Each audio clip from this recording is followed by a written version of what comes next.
and a friend are looking for a place to live. You have a list of places and go to see a rental agent to check on a number of points. Listen to the conversation between your friend and the rental agent and complete the list. First, you have some time to look at questions 1 to 7.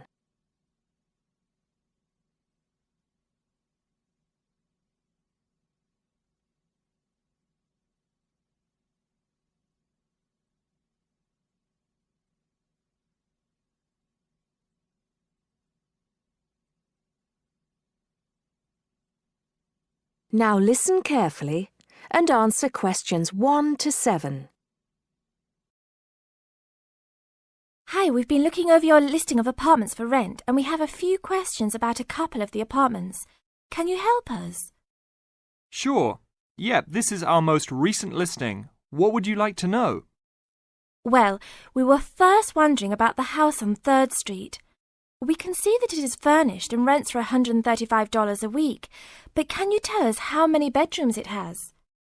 Let's see. In addition to the den, it has 3 bedrooms.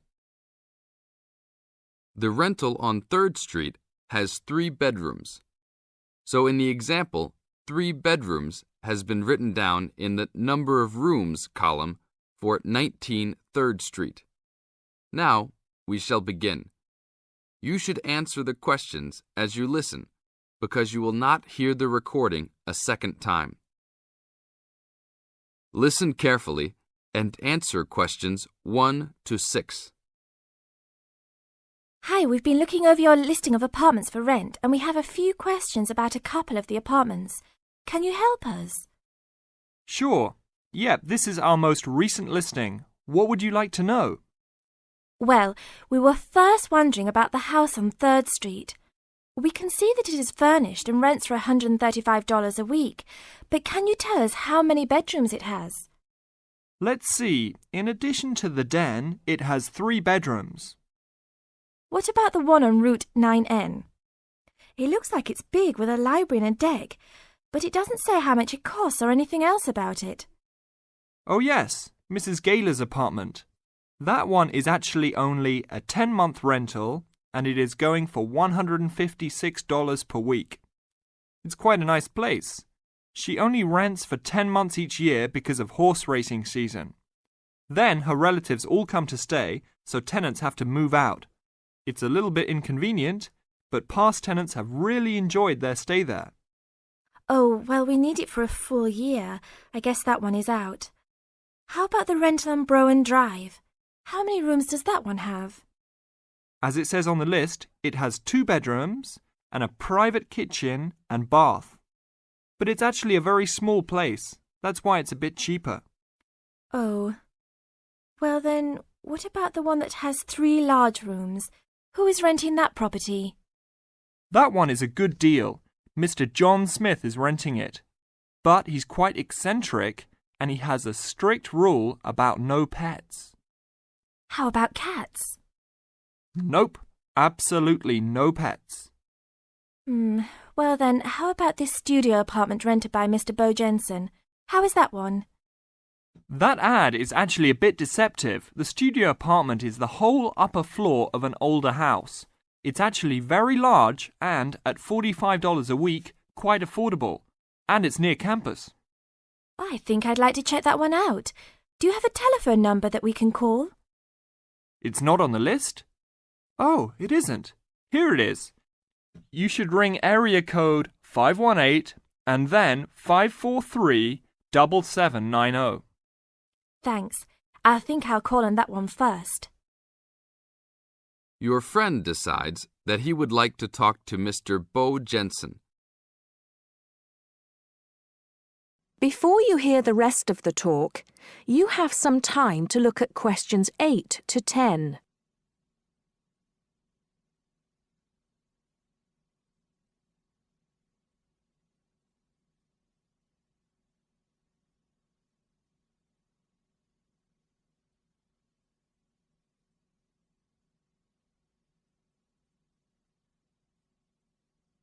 Now listen and answer questions 8 to 10. Hello? 1512, Route 9. Yes, is this Mr. Jensen? Yes, it is. Can I help you?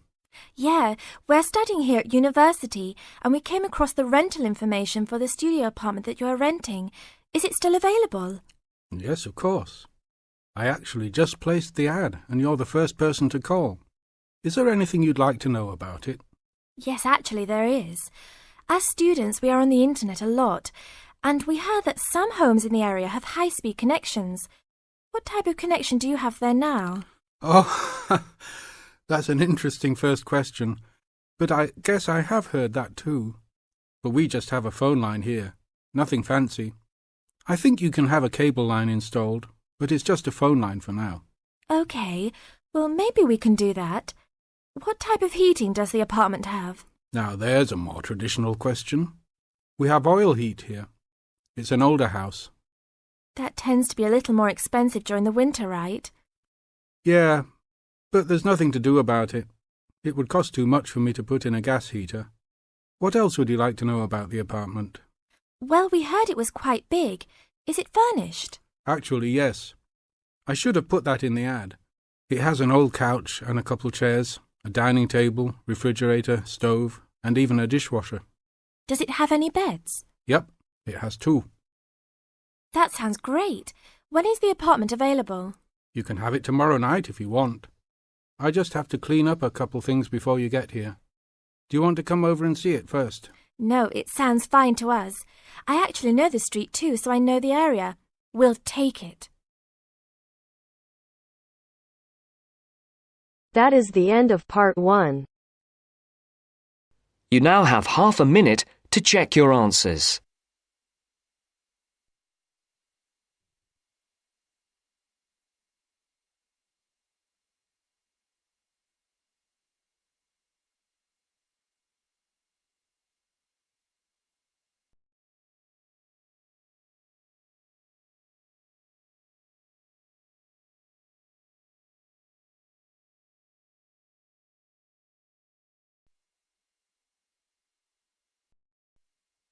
Now turns to part 2.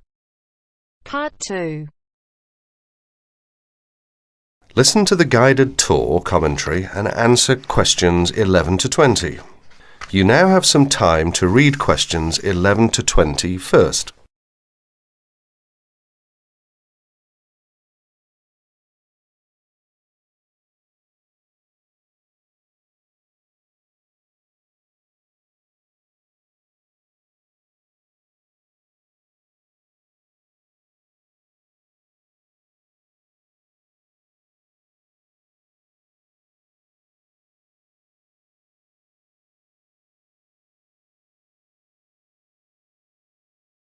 Welcome to the library tour.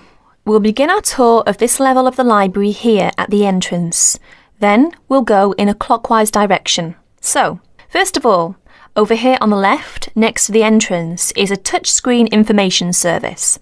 These computers can be used at any time to get general information about the library and how it works. In front of the touchscreen information service are the catalogues. As you can see, it's a computerised catalogue system and it's very easy to use. The catalogues are linked up to the other libraries at the university. So make sure you check which library a book is in when you are trying to locate a particular item. Next, along here on the left, we have the circulation desk for borrowing and returning books. The returns area, the place for returned books and other items, is at the end of the circulation desk, near closed reserve.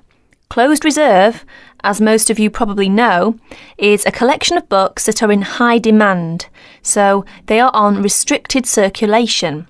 If a book is on closed reserve, you can only borrow it to use within the library for 3 hours at a time. Over there in the corner are the shelves for newspapers. The library has an extensive collection of local and international English language newspapers. They are kept on those shelves for 1 month and then stored elsewhere. As we continue on our tour, around to the right, this large central section is the reference section. Reference texts cannot be borrowed for use outside the library. They must be used within the library. All these shelves in the centre of this level are the reference section. Now, the stairs here on the left lead to level 2 only. On level 2 are most of the law books. To go up to the other levels of the library, you have to use a lift. Beside the stairs are the restrooms for this floor. Now, as we walk around this corner to the right, this large room on the left is the Audio-Visual Resource Centre. You can come here if you wish to listen to a tape or watch one of the library's videos. Next to the Audio-Visual Resource Centre is the photocopying room. There are 15 copiers for student use, and we've recently added a colour copier. The system for copying uses cards, not coins. You can buy a photocopy card from the technician in charge of the photocopying room or from the information desk if he isn't here at the time. On our right, these work tables are for student use, especially for small groups to work together, or you and your colleagues can use the conference room, which is that small room there next to the lockers. You can work on group projects in the conference room without disturbing anyone, and there's a conference room on each level of the library. The round desk in front of the lockers is the information desk. If you need help using the catalogues or you need to organise a loan from another library, the information desk is the place to come.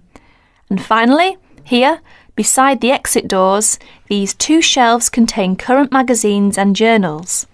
Like the newspapers, they are kept here for a time and then stored elsewhere. OK, that's the end of the tour of this level of the library. I'll leave you to look around yourselves now, and if you need any further help, please ask at the information desk. That is the end of part 2. You now have half a minute to check your answers.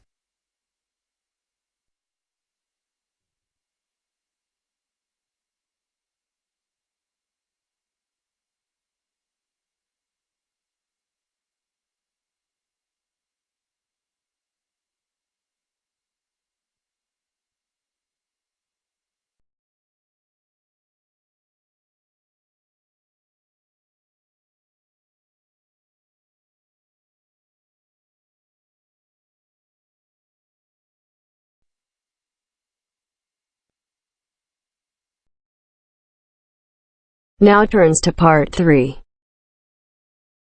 Part 3. You are going to hear a conversation between an interviewer and a professor. First, you have some time to look at questions 21 to 26.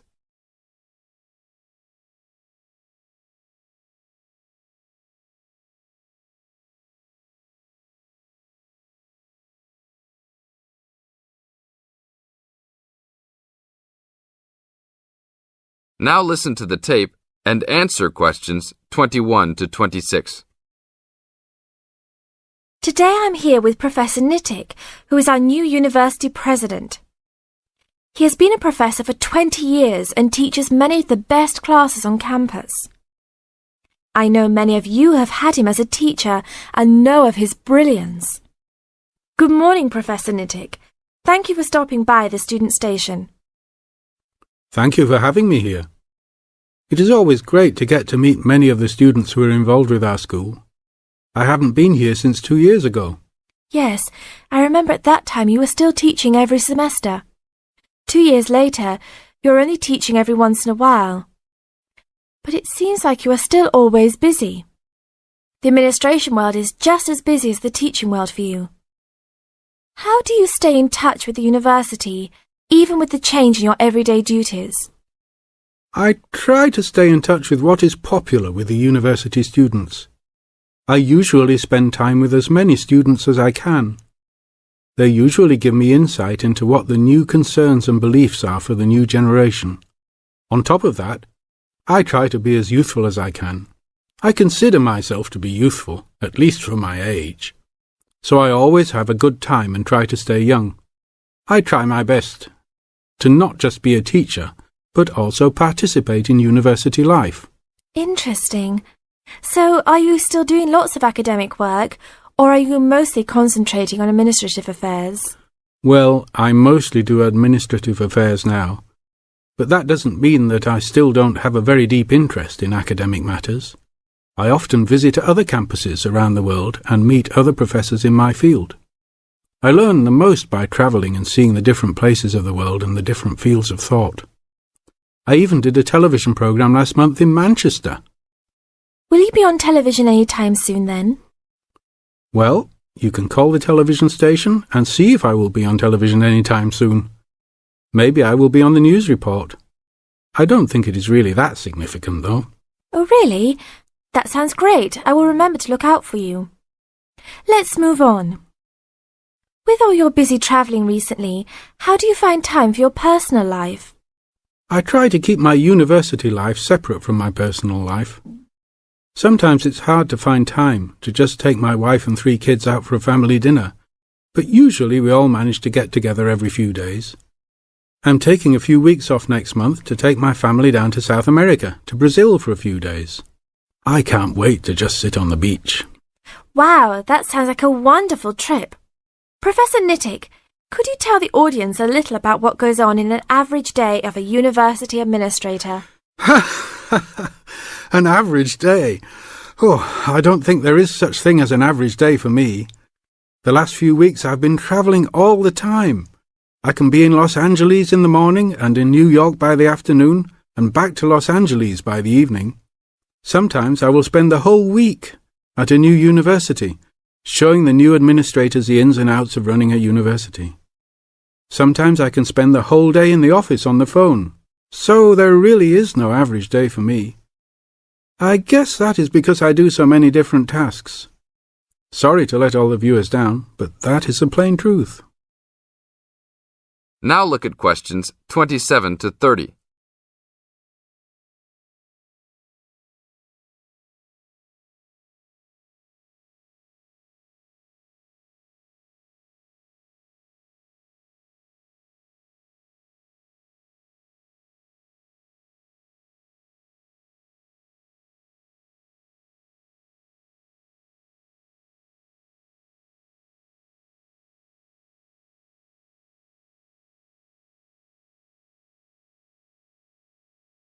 Now listen to the tape and answer questions 27 to 30. Well, I guess I can sum it up for them. You are a busy man. That is probably a good description. So, are there any immediate plans for the coming few weeks? Well, I'm in Los Angeles for the next 2 days, and then I fly to Colorado to meet a new prospective professor for our university. I will be in Colorado for about a week. Then I go to Japan for the next 10 days to meet with our university branch in Japan about record sales there. After that, I return to Los Angeles for a week, just in time for the graduation of the class of 2001. There you have it, my next month's schedule. Thank you very much, Professor Nittick. I always enjoy having you on our show. We hope to have you back on our show next time.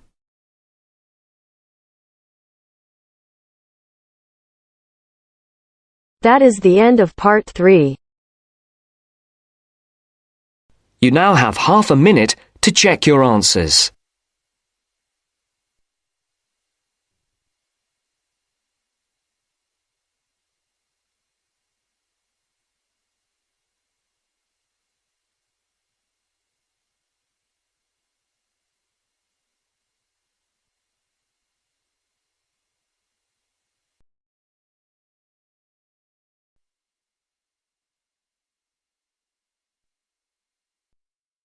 Now turns to part 4. Part 4. I'd like to talk about the changes to our leisure time, and I'll start by talking about lifestyle changes over recent years for women. First, you have some time to look at questions 31 to 40.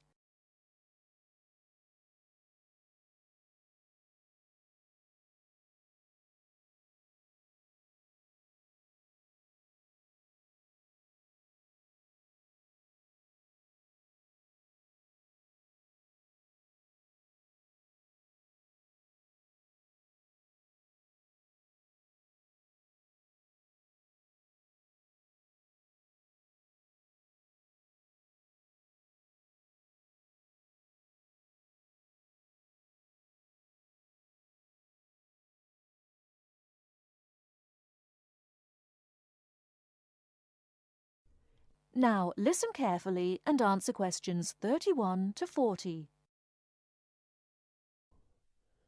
I'd like to talk about the changes to our leisure time, and I'll start by talking about lifestyle changes over recent years for women. As we all know, the wife and mother of the family has traditionally been responsible for organising and completing household tasks for the family. However, particularly over the last decade or so, we have seen a greater number of women continuing to work after marriage and returning to work after having children. This has significantly reduced the amount of time available for household chores. The result is that nowadays the majority of people own and regularly use products such as dishwashers or microwaves. The modern family often considers hours spent on cleaning and cooking as a waste of valuable time, and generally we are all interested in finding ways of reducing the number of hours we need to devote to such tasks. While washing machines have long been thought of as necessities by families, nowadays so too are microwaves and dishwashers.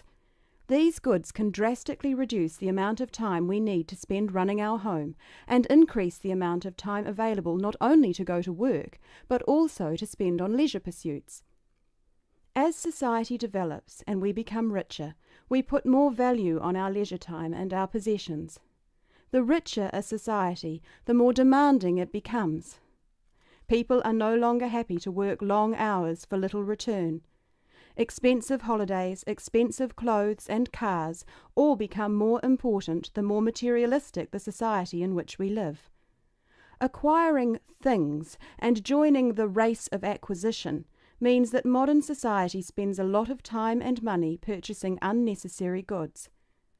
Although expensive and persuasive marketing techniques are partly responsible, the demand for such goods often comes from young professionals, those with the money to endlessly upgrade things simply because a better model is made available. Our obsession with the newest and best products available, while good for the economy, can also have a negative impact on the environment. It is not appropriate to overproduce appliances and overuse electricity to keep these unnecessary appliances operating in our homes. We often forget about the damage we have done to and continue to do to the environment. Others opposed to the overuse of appliances and technology also argue that from a social point of view, over-reliance on gadgets means that people are losing the ability to be creative. Traditionally, it was considered an enviable skill to prepare meals night after night for our families. Nowadays, women are more likely to gain approval from others for their success in their careers than their ability in the kitchen. Along with microwaves have come ready-cooked meals, pre-washed vegetables, and our reliance on takeaway food when we are too busy to cook it ourselves. While there are obvious advantages and disadvantages to our increasingly active buying behaviour and changing wants and desires, it is likely that our desire to purchase labour-saving items will continue. So it is therefore inevitable that production of such goods will increase. We can only hope to educate ourselves and our children to buy goods we need, not just goods that are available, and we must also consider their environmental impact.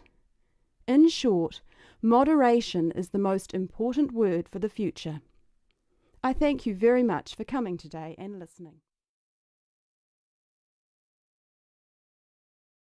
That is the end of part 4. You now have half a minute to check your answers.